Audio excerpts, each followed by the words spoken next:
Olá, meus irmãos, salve Maria!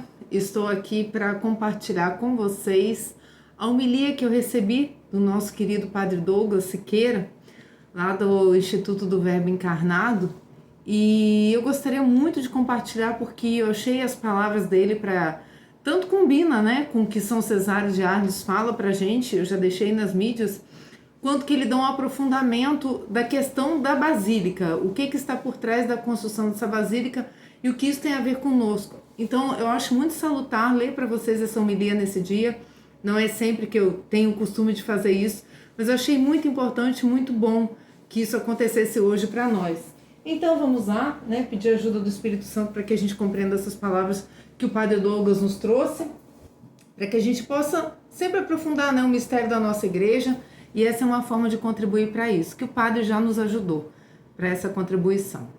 Em nome do Pai, do Filho e do Espírito Santo. Amém. Vinde, Espírito Santo, enchei os corações dos vossos fiéis, acendei neles o fogo do vosso amor. Enviai, Senhor, o vosso Espírito, e tudo será criado, e renovareis a face da terra. Oremos.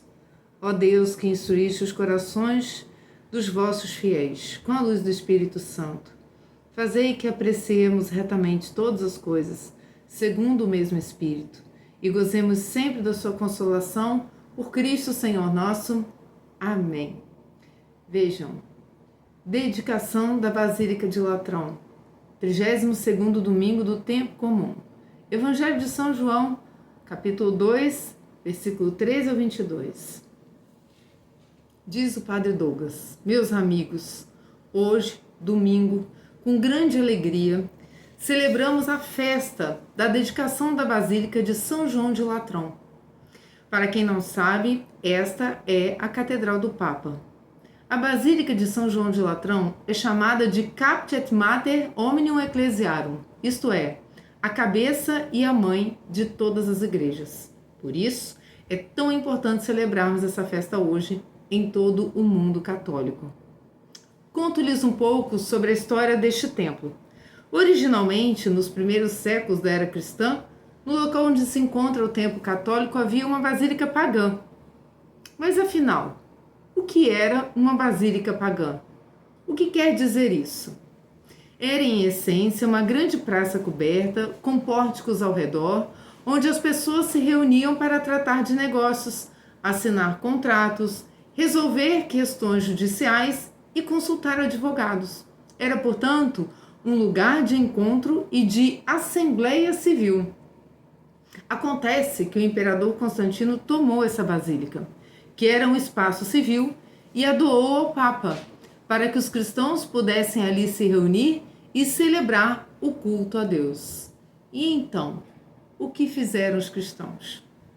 Transformaram aquele lugar. Pegaram a parte central da basílica, que era uma praça aberta, e a cobriram com um teto, criando assim o formato de basílica que conhecemos hoje. Uma nave central, correspondente à antiga praça, e duas naves laterais, onde antes havia os pórticos. Bem, e por que expliquei tudo isso? Para que compreendamos duas realidades importantes. Primeiro, a santificação de um lugar profano. A dedicação de uma basílica significa tirar algo do uso comum e consagrá-lo ao culto divino. É um gesto simbólico, mas profundamente expressivo. É o sinal de que os cristãos são chamados a transformar o mundo, para que ele vá se tornando lugar sagrado, morada de Deus, espaço de culto e de santificação. Isso explica porque rezamos ao acordar pela manhã, porque rezamos quando vamos começar um trabalho importante, quando vamos estudar ou pedimos a bênção antes de comer. Cada pequeno gesto transforma uma atividade normal em obra de Deus. E assim nos santificamos, pois fazemos as coisas por amor a Deus. Fazemos para Deus. Fazemos das coisas normais e profanas obras divinas e sagradas separadas para Deus. A nossa pequena capela é um lugar sagrado. Deus habita logo ali no sacrário. A capela, a igreja, o santuário são moradas de Deus. Devemos entrar, fazer a genuflexão, e o sinal da cruz com a devida atenção e carinho, ou seja, cumprimentar o dono da casa.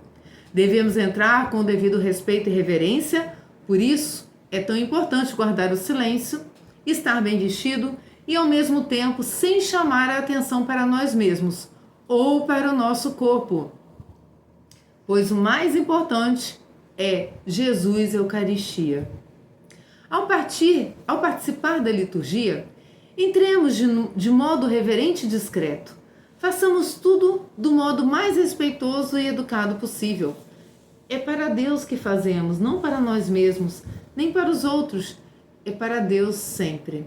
Assim deve ser. Assim, tornamos nossa relação com Jesus na Eucaristia uma relação especial, diferente da relação com as demais coisas, uma relação santificada, uma relação sagrada.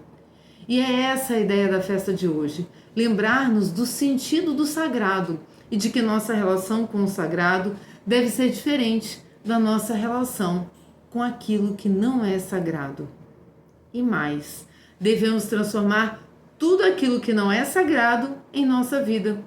E, se é pecaminoso, evidentemente, abandonar e não fazer mais.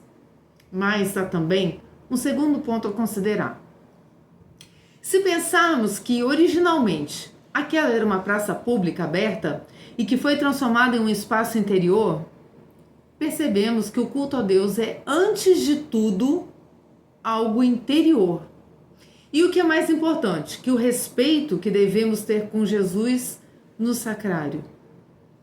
É o respeito e a reverência com esse mesmo Jesus que eu recebo na comunhão e que passa a morar dentro de mim, no meu coração, na minha alma.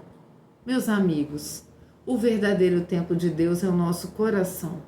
O santuário de pedra é apenas um símbolo em comparação com o nosso coração, onde o Senhor habita se estivermos em estado de graça, em amizade com Deus. O cristão em estado de graça é, portanto, templo de Deus. E é por isso que o demônio foge de uma alma em estado de graça. Deus habita nele como amigo e celebra a sua presença. De nada serve sermos respeitosos e reverentes com Jesus ao entrar na capela, se não preparamos uma morada digna para ele em nosso coração. Não passa de hipocrisia, é fazer algo por aparência, mas viver mal. Que Deus nos livre de sermos pessoas assim. Porque é desses que nosso Senhor vai dizer no fim dos tempos: não vos conheço, afastai-vos de mim. Hoje é a festa da dedicação de uma basílica, essa transformação de algo profano em sagrado. O mesmo acontece no nosso batismo. É aquele momento em que, profanos que éramos, fomos transformados em templos sagrados, morada da Santíssima Trindade, lugar de adoração e culto. Nosso corpo é templo de Deus, é casa de Deus, é um lugar sagrado. Pensemos em como cuidamos do nosso corpo, de nossa alma. Deus habita dentro de nós. Entendem porque o cristão não pode ser como todas as pessoas lá fora? Pelo batismo, somos templos do Espírito Santo. Devemos nos portar como templos sagrados que somos.